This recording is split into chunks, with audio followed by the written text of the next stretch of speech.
बिन प्रयास होत बहुवरना, कि हमें सत्संग बड़ी भाग्य से प्राप्त होता है।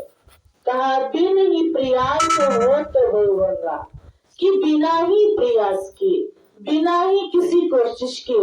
मनुष्य भवसागर से पार हो जाते हैं, संसार सागर से पार हो जाते हैं, जब वह अपने जीवन के अंदर में संत महापुरुषों का सानिध्य करते हैं।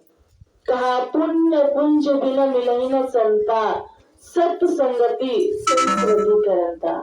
कि जब पुण्य का उदय होता है तो हमें महापुरुष साधु संत मिलते हैं,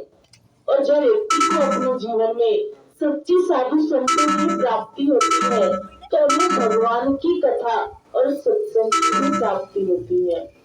कहा राम कथा सुंदर करताली, संशय विहंग वादनहारी,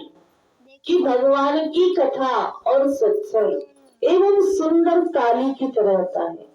अगर किसी भी पेड़ पे बहुत से पक्षी बैठे हो, अगर हम वहां जाकर के ताली बजा देंगे, ताली की आवाज कर देंगे, तो जितने भी पक्षी उस पेड़ पर बैठे हैं वे सारे के सारे पक्षी वहां से उड़ जाएंगे, चले जाएंगे। ठीक इसी प्रकार जो मनुष्य सत्संग में आते हैं, भगवान की कथा को ध्यान से मन लगा करके सुनते हैं, उसे अपने जीवन के अंदर में उतारते हैं, तो कहा उस मनुष्य के भी चाहे जितने ही संशय हो, जितनी ही बुराइयां हो, वह भी समाप्त हो जाते हैं, खत्म हो जाते हैं, उनका जीवन भी अच्छा बन जाता है, महान बन जाता है। कहा यह तन कर फल विषय न भाई, स्वर्ग स्वल्प अंत दुखदाई, कि इस शरीर को प्राप्त करके मनुष्य को विषय भोगों में न लगा करके भगवान की भक्ति में लगाए। कहा कि जो स्वर्ग का सुख है वह भी बहुत थोड़ा है, वह भी बहुत कम है, और अंत में वह भी दुख देने वाला है। मनुष्य सोचते हैं कि हम तो पुण्य की कमाई कर रहे हैं, हम तो धर्म की कमाई कर रहे हैं, हम तो तीर्थों में जा रहे हैं, तो हमें तो स्वर्ग की प्राप्ति होगी क्योंकि हम तो अच्छा काम कर रहे हैं, पुण्य का काम कर रहे हैं। तो कहा मनुष्य स्वर्ग में तो जाएगा, पर वह स्वर्ग में जब तक ही रह सकता है जब तक उसके पुण्य रहेंगे। जैसे पुण्य के समाप्त हो जाएंगे, खत्म हो जाएंगे, तो फिर वापस उसे 84 नहीं जाना पड़ेगा,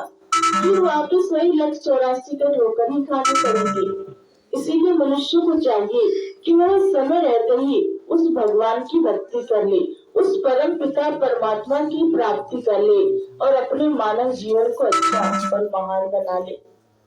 कहा कि जो राजा अशोक सम्राट थे उनका नियम था कि वह अपने राज्य का काम करने से पहले सबसे पहले महात्मा बुद्ध भगवान जी के सानिध्य में जाते थे, और महात्मा बुद्ध भगवान जी के चरणों में जाकर के वह रोजाना मत्था टेकते थे। उसके बाद ही जो राजा अशोक सम्राट थे उसके बाद ही अपने राज्य का काम करते थे। और जैसे ही राजा मंत्रियों के साथ में साधु महाराज जी के पास जाते थे तो उसमें जो एक मंत्री था वह नास्तिक स्वभाव का था। अब जैसे ही राजा सुबह सवेरे महात्मा बुद्ध भगवान जी के सानिध्य में जाते हैं, अपने सर को झुकाते हैं, प्रणाम करते हैं, तो उस मंत्री को ये बात अच्छी नहीं लगती है।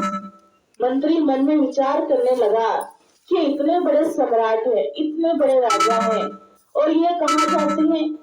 एक भिक्षु के चरणों में जाते हैं, एक संतों के चरणों में जाकर के अपने सर को रोजाना झुकाते हैं, इतने बड़े सम्राट होकर के। तो ये बात इनके ऊपर शोभा नहीं देती, इनके ऊपर अच्छी नहीं लगती, क्योंकि तो राजा है, राजा के नीचे तो पूरी प्रजा रहती है, पूरी प्रजा झुकती है, और ये एक संतों के चरणों में जाकर के अपने सर को झुकाते हैं, तो ये बात इनके ऊपर बिल्कुल भी अच्छी नहीं लगती। अब जैसे ही राजा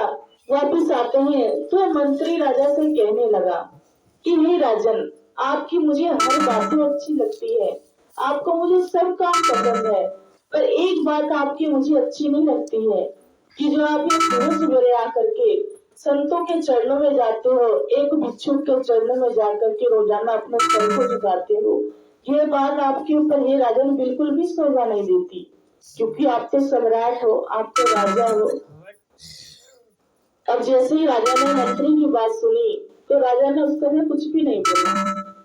राजा अपने महल में जाते हैं और जितने भी मंत्री थे, राजा ने सारे मंत्रियों को बुलाया